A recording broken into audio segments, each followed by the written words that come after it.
17 waxaan ku soo jirnay qaybaha burburiya qoyska oo qodob u soo sharxaynay intii aniga Ilaahay ga fahamsiiyay waxay noo joogtay casharkii u dambeeyay ahaa bakhaylnimada iyo burburka qoyska kaalinta oo ku leeyahay waxaan casharkaas ka dambeeyay masayrka oo ah qodob dumiye guryaha iyo qaababka guryaha nooga dumiyo ayaanu casharadkii u dambeeyay oo ahaa insha Allah maanta waxaan galeynaa qodobka dulmiga ee maanta qoysaskeena naga burburiya dulmiga qoysaskeena maanta burburiya aniga 3 qaybood baan insha Allah yaan ka hadli doonaa oo dulmi oo qoysaska ku dhaca maadaama aan ka hadlayno dulmigaasna waxay u badan doontaa maanta casharkeenu inaanu ka sheekayno sheekooyin dulmigaas sababay iyo sidii uu qoysaskaas u burburiyay ayaan doonaynaa ka sheekaysano waa sheekaysanaynaa maanta sheeko way dulmiga aniga aan ka fahmay maanta inuu guryaha naga burburinayo 3 qaybood baan ka dhigay qaybta koobaad waxaan u bixiyay dulmiga qoriwaaga qaybta labaadna waxaan u bixiyay dulmiga isku dirka qaybta saddexaadna waxaan u bixiyay dulmiga isdilka marka mid walba insha Allah taala hadii waqtigu siiyana waanu ka wada sheekayn hadii uu waqtigu noo saamix waayana mar kale aanu dhameystiri doonaa insha Allah taala dulmiga qoriwaaga inta badan wuxuu yimaadaa markay soo baxdo kala duwanaansho labada qof u dhaxaysa dhinaca quruxda dabeecadda dadnimada kartida maxaan ku yiraahdaa iyo shakhsiyadaba oo dhan dadka nool ee maanta xaasaska isu ah odaya xaasku ah inta badan Ilaahay baa isugu talagalay waa isdaboolayaan qof kale baahiisu dhameystiraya isku aqli maaha isku garasho maaha isku aqoon maaha isku dareen maaha isku dadnimo maaha inta badan waxa isku aada dad kala duwan waxa isku aada gabar wanaagsan iyo nin wanaagsaneyn ama nin wanaagsan iyo gabar aan wanaagsaneyn kala duwanaanshahaas marka inta badan markuu dhaco dad baa dulmiya oo inay ka faa'iideysan isku daya dadkaas marka inta badan dulmiga sameeya waa dadka deriska la ah oo fahma farqiga u dhaxeeya labada qof ee wada nool ee ay isleeyihiin iskuma haboona marka iyagu si kale u fakarayaan waxay leeyihiin maadaama qofkan ku haboonayn aduu kugu fiican yahay amal dulmigu halkaas ka bilowda inta badan wuxuu u badan yahay in dumarka laga dulmiyo ragga oo maaragtay sheekadaas u badanta raggana waa la dulmiyaa iyaga laftirkooda iyadoo dumarku ay rabaan inay ka bedeshaan xaas aan isleeyihiin kuma haboono oo markaas uu la nool yahay waxaan soo qaadanaynaa qiso ka dhacday Muqdisho 1995 oo dulmiga qoriwaaga ah 2 nin oo qaraabo ah oo ay dhex martay saaxiibna labada nin magacyaan u bixiyay محمد iyo Muuse la kala yiraahdaa saaxiib bay ahaayeen isku shaqana way ahaayeen waxay ka shaqeysan jireen chatka dadka chatka ka ganacsada oo iibiya oo dadka ka sii iibiya ahaayeen Maxamed iyo Muuse caado waxa uu ahayd in ay guryaha iyagu ay leeyihiin chatka ku cunaan oo ay ku qaylaan labadooduba waa guursadeen Muuse wuxuu guursaday oo qadartu ku dhacday gabar aad u wanaagsan qurux badan dabeecad badan dadnimo badan hufan waxaan ku yiraahdaa ii sheeg intii gabar looga baahnaa Ilaahay siiyay Maxamed waa guursaday laakiin asaga guurkiisa wuxuu la kulmay mushkilad iyo kulayl iyo qaylo buuq fara badan iyo mar walba in gartooda lagu jiro aakhirkiina waxay keentay inuu xaaskii ay kala tagaan oo Maxamed oo asna kali iskaabala ku soo noqdo maadaama dee guryaha la wada tegi jiray gurigii waxaa loo batay marka in lagu qaylo muuse oo waqtiga inta badan lagu qaato. muuse gabadhuu qaba xamdi baa la oran jiray, waxba uma dhalin, qiyaastii 2 sano meelahaasuu qabaa, wax caruura uma dhalin. fadhigii badnaa oo guriga muuse lagu qaylayay oo la fadhiyey iyo communicationka ama xiriirkii badnaa oo dee guriga iyo dhex marayay muuse iyo maxamed iyo xaaskiisa waxay soo jiidatay maxamed in gabadhii muuse ay ku fiican tahay in asaga ay la noolaato inuu ku fakero oo ka dulbiyo, waana saaxiibkiis ay isku shaqo yihiin. maxamed wuxuu u fakeray hab uu la yaabay gabadha wanaaggeedii, quruxdeedii, hab dhaqankeedii, gaarinimadeedii, si guriga adeegayso, wixii oo dhan hadduu qiimeeyey saaxiibkiisna fiiriyey wuxuu u qaatay saaxiibkiis inuusan ku fiicnayn gabadha inuu haysto. waxay kula qumanaatay inay asaga tahay in gabadhan uu ku habboon yahay inuu guursado, saaxiibkiina uu ka dulmiyo. arrintan marka muddo qalbigiisa ku jirtay oo u fiirsanayay gabadhii dhaqdhaqaaqeeda, hadalkeeda, muuqaalkeeda si hoose ula socday, taasoo jacayl waa aad iyo aad u badan gelisay iyo soo saaxiibkii xaas ay tahay. dareenkaa ku dhashay wuxuu maxamed uga faa'iidaystay waqti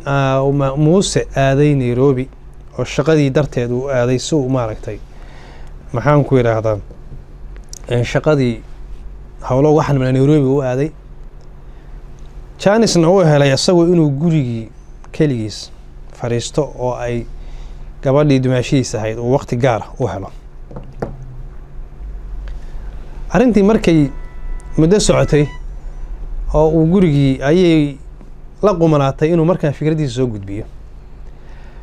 maxamed wuxuu ka fakeray habka keliya oo ku dulmin kara saaxiibkiisa in ay tahay inuu ka dhaadhiciyo xamdi inaan muuse dhalay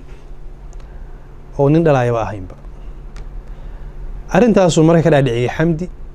oo u sheegay in muuse oo saaxiibkiisa uu arrintaas ay haysato. xaaskii muuse xamdi way la yaabto, waxay tahay arrintan ima sheegin. wuu ku celiyay wuxuu arrintaa waa qarsoodi, dad badan ma oga, aniga isagaa isloog, aniga isagaa saaxiib ah, adiguna ha sheegin. muuse arrintaas waa loo caddeeyey, dhaqaatiir badan buu u tegey, ilaa 4 gabdhood 5 gabdhood oo kaa horreysay soo guursaday. nin dhalaayo oo maaragtay awlaad laga sugaayo ma ahan. marka hadda saas u ogow, aniga inaan waqti kaa lumiyo ma rabo, inaan wax kuu qariyana ma rabo, laakiin ballan qaad adiga inaad iga sheegin, waa ballan qaad inaysan ka sheegin. markaasuu arrinta saas ugu bandhigay oo yidhi ninkaa saaxiibkii carruur ma dhalayo, nin hadda laga sugayana maahan. haddii maadaama hadda 2 sanana aad la joogtay, waxaan goostay inaan kuu sheego adiguna arrintaa ay xafido oodan aniga saaxiibkiisu kaaya dilin. way ka ballan qaaday. habeenka xamdi caloosheeda waxaa galay maadaama nin saaxiibkiisa ahaa oo dee aan waxba u kala duwaneyn oo arrinta u sheegay in arrinta xaqiiqo tahay. intii muuse Nairobi ku maqnaa waxay ka fakeraysay sidii arrinkaa ay uga dhex bixi lahayd oo ay guriga muuse uga tegi lahayd. waxayna goosatay si kastaba ha noqotee in guriga muuse ay ka baxdo, markii muuse soo noqdo oo ay ka codsato in uu furo, hadduu diidana la dagaalanto. maxamed intii muuse maqnaa arrintaas dhowr jeer kale ku soo celisay xamdi oo arrintaas aad ii sheegtay saxiix ma tahay, waa ugu dhaartay oo wuxuu yidhi arrintaas waxaa waay haddaa aaminayso waa sidaa, waxaan kaa khaldayana ma jiraan. xamdi markii uu soo noqday muuse waxay u labistay dagaal iyo inuu furo. wax walba oo xumeyn kara ayay isticmaashay, hadal iyo ficil. markii dambe xataa waa isdilaynaa. muuse oo arrintii la yaabay waxa guriga ka dhacay intuu maqnaa iyo isbeddelka degdeg ayaa saaxiibkii la tashaday. saaxiibku la tashanaya waa ninkii fidnada abuuray oo wuxuu u sheegay in xaaskii ay arrintaa taagan tahay, mashaakil badan guriga ka jiro, loona baahan inuu gacan ka geysto. muuse oo maxamed oo arrintaas kulley sugayay in muuse ula imaan doono, wuxuu ka sii fekeray taladu sii bixin doono hadhow, wuxuuna sii qorsheeyey khidad kale oo uu ku sii kala fogeynayo muuse iyo xamdi. markii muuse taladii usoo bandhigay oo inuu arrintii gurigii kacdoon ka jiro oo gabadhii ay isu kacsan yihiin oo xaaladdu adag tahay uu sheegay ayuu maxamed soo bandhigay fikir kale oo ka duwan oo uu u sheegay saaxiibka uu leeyahay muuse de anigu intaad maqnayd anigu guriga waan tegtegi jiray anigu kugula talin maayo gabadha inaad sii haysato laanno anigu guriga intaad maqnayd baan tegayoo waxaan arkaya waxaan wanaagsanayn waxaan arkaya xiriiro fara badan waxaan arkaya dhaqdhaqaaq fara badan marka waxaan u malaynayaa guriga inuusan guri ku ahayn gabadhaana dad kale la socotaay oo xiriir kale ku jirtaay niyo ka tasho aniga saaxiibtinimada haddii aan waxba ku qarin maye ka tasho ku yiri muuse oo pressure badan saarnaa oo dhinaca guriga ah waxa uga sii dirtay hadalkii saaxiibkii u sheegay intuu maqnaa oo isaga dhigay inuu xabiib leeyahay oo uga warramayo gurigii in gabadhii gogol dhaaf sameynayso saaxiibo ay yeelatay intuu guriga ka maqnaa wuu qaadan waayo arrinkii wuu ku soo celiyay wuxuu niyo arrintaa anigu gabadha ugama tegin markii aan tegayey ii caddeeyo xaqiiqada iga sheeg muuse wuxuu ugu soo koobay nin weyn suu waxba ogyahay ugama sheego anigu waan kula hadlay gurigaas guri kuuma aha haddaad reer adiga aad u qabto inuu keligaa ku yahay kuuma aha haddaad haysanaysana hayso haddaad ka tegaysanaysa laakiin uu taladan ku siiyey waxa weeye dumarku waa badan yihin haddii iyada bay ku leedahay fur anugu ma arko xalaas gurigiisa meesha inuu yaalo muuse oo u qaatay in saaxiibkiis uu maaragtay talo wanaagsan oo ehelnimo uu siiyey sidiibuu maaragtay ii sheegaan yeelay gabadhii bareesharkeedii iyo bareesharkii saaxiibkiis dhinaca kale ka saaray oo gabadhii shaki ka geliyey in gabadhii aysan nidaamkii gurigii iyo isaga gaar u ahayn wuxuu goostay inuu gabadhi iska sii daayo muuse intaa kuma ekaana intuu dhinaca kale ka wareegtay oo gabadhii xamdi la hadlo wuxuu yidhi ninkii inuu ku furo wuu doonayaa laakiin waxaad samaysaa inuu kugu noqduu rabaaye ha kala reebin waxaad tirahdaa waxayga warqadda igu wada qor wax ii kala haraya ma jira yuusan kugu noqon inuu kugu noqdo ka fekeraya mar kale iyaduna go-aan qaadato tiri waxayga maba ii kala haraane saddexda dalqood halkaa ii saar wax ii kala haraya ma jira soo noqon mayno muuse oo dee shaki kala dhinacii kale kaga jiro bareesharkiina uu dhinac ka saaran yahay waa aqbalay oo gabadhii waa wixii ka dhexeeyo dhan buu miiska u saaray waa lagu kala tegey markii la kala tegey marka maxaa dhacay maxamed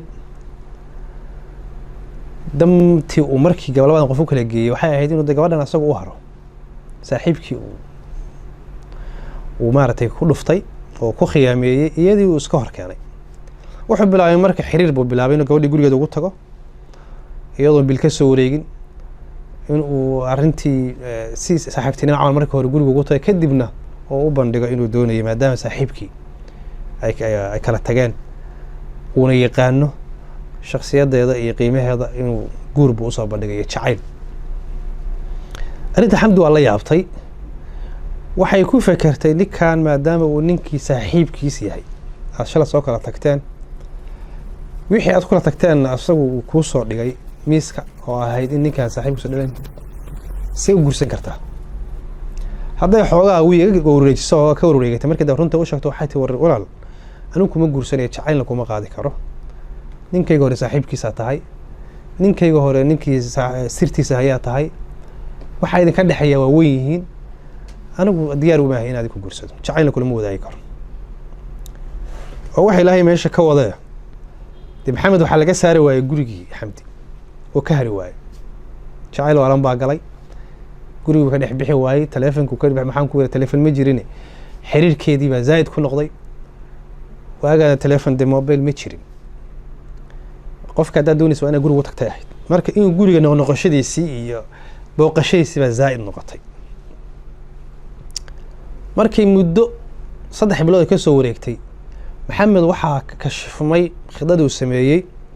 sababtoo guriga laga saari waayey inuu gabadhii jecel yahay la ogaaday inuu doonayaa la arkay waxaa dib isu wareystay xamdi iyo muuse ilaa waa la kala tegey maxaan ku kala tagnay baa la is yiri sheekadii maxamed baa soo baxday waxaa la ogaaday wixii maxamed ka shaqeeyay labadooda inuu ahaa injineerkii farsameynayay shaqadii gurigan ka dhacday iyo sidii u dhacday labadaba arrintii marka ninkii muuse waa qaadan waayey markay caddaatay sheekadu meesha ka bilaabatay waxay ku dhamaatay muuse waa qaadan waayey waddankana fawdu iska aha wuxuu goostay ninkaas gurigiisa inta dumiyey haddana asagii guriga laga dhex saari layahay inuu kharajiyo qori buu soo qaato ninkii xabadu ku dhufto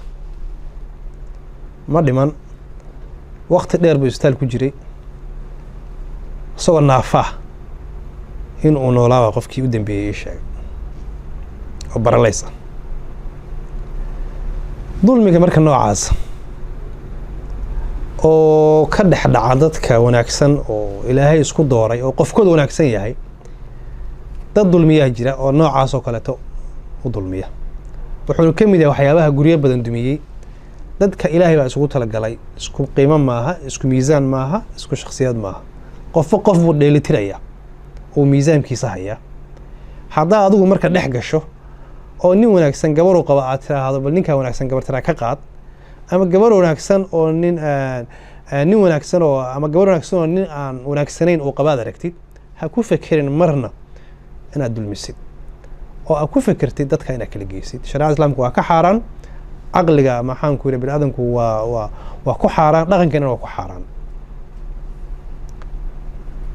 dumarku waa badan yihiin iyadoo kala doono waa yimaysid waan hubaa haddii aad gabar calaamad wanaagsan ku aragtay ood is leedahay way ku wanaagsan tahay inaad helaysid calaamadaha aad ku aragtay mid leh haddaad doontid laakiin middan ilaahay xalaasha guurkaa siiyey waxay ku qabtana raalli ku ah u degan qofkii dhex gala ama ka shaqeeyo hadda aakhirana naar baa ku sugaysa adduunkana waxaa laga yaabaa ilaahay inuu kugu fashiliyo sida ninkaa u fashilmo kale oo degdeg ciqaabta ay kugu soo degdegto marka aan ilaalino inaan guryaheena aan ku ilaalino ilaahay suu ku ilaaliyo dadka ilaahay isu dooray oo xalaasha isku qaba yaan lex gelin oo dulminin iyadoo la isleeyahay kuma habboona ama uma qalanto ama uma qalmo